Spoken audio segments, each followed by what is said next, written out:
welcome to my channel. Well, Toby and family sent me another fantastic knife. And it's another one of these clasp knives, like this last one here is the deer. And then on the box it tells you got like the deer, the eagle, the bass, and the turkey. Well, on the eagle, we're going to see what it has on its shield, which I think is like a feather. The deer, you had these tracks. The turkey, I think you got tracks too, and I was thinking, what kind of tracks you going to have on a bass? Well, I looked, and it's a fish hook. It's a fish hook for the bass, which, I don't know, all these other things are biological things of the creature, but a fish hook is not. Anyway, anywho. These are great for several reasons I can give you right now. Number one is the price. They're about like 25 bucks. Try and find a clasp knife like this anywhere else for around 25 bucks. Good luck.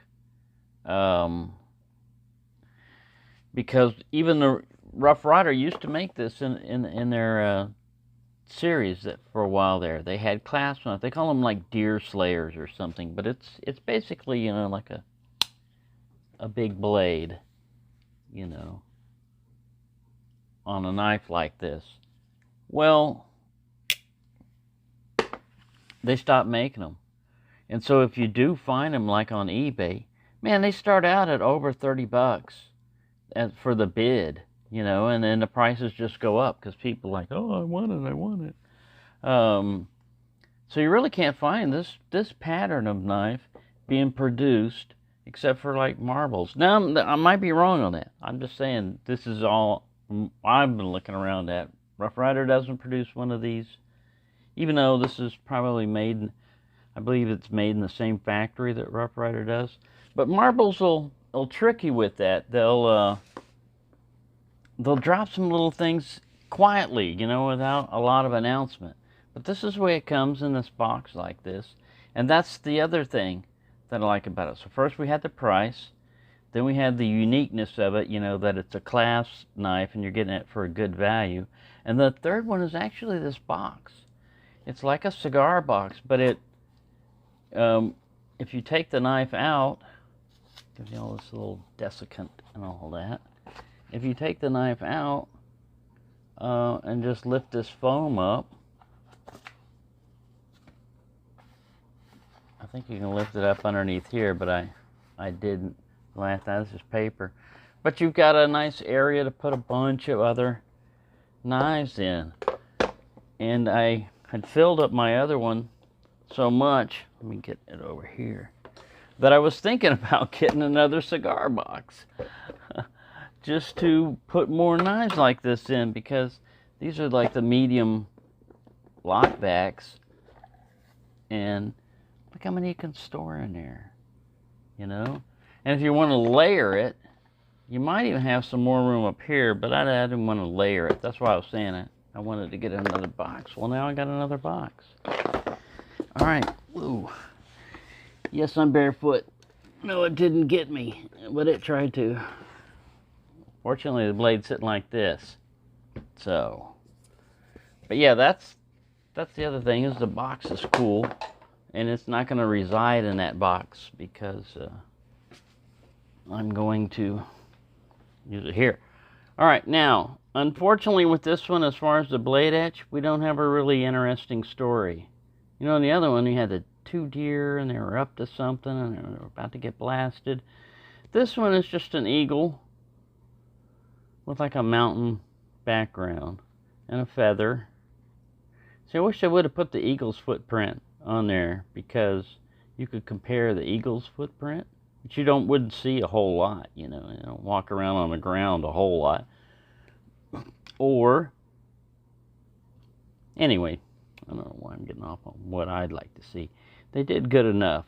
And I also would like to see Rough Riders or marbles produce this without all the embellishments, without the blade etch, and just call it whatever you want to call it. Deer slayer, beaver slaughterer, whatever you want to, you know, whatever term you want to come up with is fine with me, but it would be less money, I would think. It depends, you know, sometimes these embellished bolsters are just stamped out, and so switching from an embellished bolster to a non-embellished bolster, if you have a lot of stock of these, wouldn't necessarily save you money. They'd have to, you know, get the non-engraved version. Now this they'd save money on, because I know they're taking like a laser or something like that, but it's done pretty well. And it's a nice big knife. It's about 6.5 ounces in weight. So that's the way it sits. You got the feather on both sides, the feather inlay. This wood here is pretty nice. It's not... I'll have to look up and see what it says as far as the wood. You got... It's not a real half stop, it's like a lazy half stop. And then, pretty good lockup. You got a good area you can choke up here. Let me get the ruler out where we can see it. But yeah, you got almost a 4-inch, you got over a 4-inch blade as far as like the whole blade length. Almost like 4 1/4 inch. But as far as cutting edge, you've got like 3 5/8, or looks like about 93 millimoids. The pull on it, it starts off fairly easy, and you've got, you know, a nail nick that you can use. I usually like grab them up here, don't really nail nick it. It starts getting rougher, heavier up here. So we're about a 5. This is getting like a 6 or a 7, and then it eases up. And then the rest is, you're starting to get some more resistance here. About a 5, maybe a little bit less. That initial arc that you're getting right here is your heaviest resistance to it. All right, let's get some paper. Now we can't do any thrusting, stabbing type of stuff unless you go like this. Oh, what are you carrying? Maybe if you drop that phone you got off here, you wouldn't have to worry about losing an arm. Oh, it's pretty slicey. There's no edge on the back side, just my fingerprints.